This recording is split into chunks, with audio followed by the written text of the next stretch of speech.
ప్రజల ఆస్తి హక్కులను ప్రభుత్వం రక్షిస్తుందన్నారు సీఎం రేవంత్ రెడ్డి. 22A నిషేధిత భూముల అంశంపై సీఎం సమీక్ష నిర్వహించారు. భూముల రిజిస్ట్రేషన్కు ఎలాంటి ఆటంకాలు ఉండకుండా చర్యలు తీసుకుంటామన్నారు. ప్రైవేట్ భూములు 22A జాబితాలో ఉంటే రెవెన్యూ అధికారులు పరిశీలించి వెంటనే రిజిస్ట్రేషన్ చేస్తారని భరోసా ఇచ్చారు. జిల్లా కలెక్టర్లు 22A జాబితా భూములను పరిశీలించి శాశ్వత పరిష్కారానికి సరైన జాబితాను రూపొందిస్తారని అన్నారు. ప్రజలు తమ భూ హక్కుల విషయంలో ఆందోళన చెందాల్సిన అవసరం లేదన్నారు. 22A జాబితాలో ఎలాంటి తప్పులు లేకుండా చూడాలని అధికారులను ఆదేశించినట్లు వెల్లడించారు. ఈ ప్రక్రియను త్వరగా పూర్తి చేయాలని సంబంధిత అధికారులకు ఆదేశాలిచ్చారు. తమ ప్రభుత్వంలో ప్రైవేట్ భూములకు సంబంధించి ఒక్క అంగుళానికి కూడా ఇబ్బంది రానివ్వమని స్పష్టం చేశారు. 22A భూముల విషయంలో దళారులు మధ్యవర్తులను ఆశ్రయించవద్దని, ప్రజలు ఎలాంటి పుకార్లు కట్టుకథలు నమ్మవద్దని హెచ్చరించారు.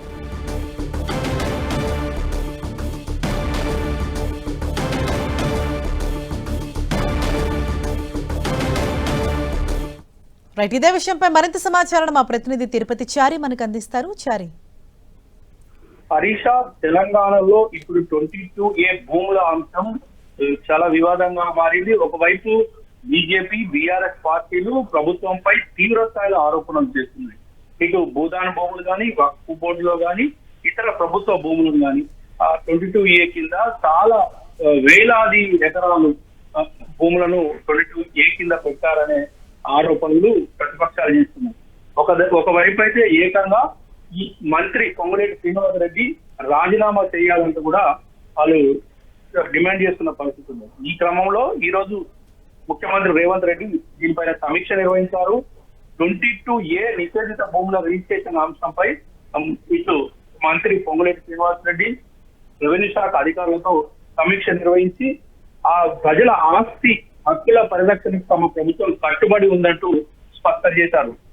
ఇక ఎవరు కూడా ఆందోళన చెందాల్సిన అవసరం లేదు.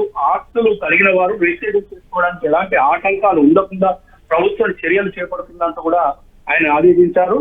రిజిస్ట్రేషన్ కోసం ఆన్లైన్ లో స్లాట్ తీసుకున్న వారి ఆస్తులను 22A జాబితాలో ఉంటే రెవెన్యూ అధికారులు 2 రోజుల్లోనే పరిశీలించి అది ప్రైవేట్ భూమి అయితే రిజిస్ట్రేషన్ వెంటనే చేస్తారు అని చెప్పేసి కూడా సీఎం స్పష్టం చేశారు. జిల్లా కలెక్టర్లు 22A జాబితాకు సంబంధించిన భూములను క్షుణ్ణంగా పరిశీలించాలంటూ కూడా ఆయన ఆదేశించారు.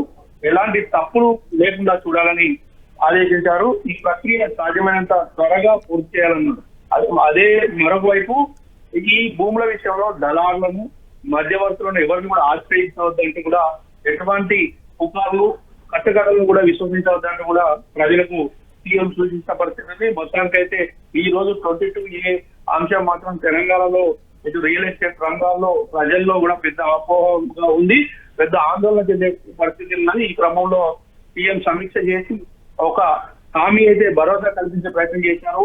కానీ ఇది ఎంతవరకు అటు రైతులు కానీ, ప్రజలు కానీ, అటు భూ యజమానులు కానీ విశ్వసిస్తారనేది మనం చూడాల్సిన అవసరం ఉంది.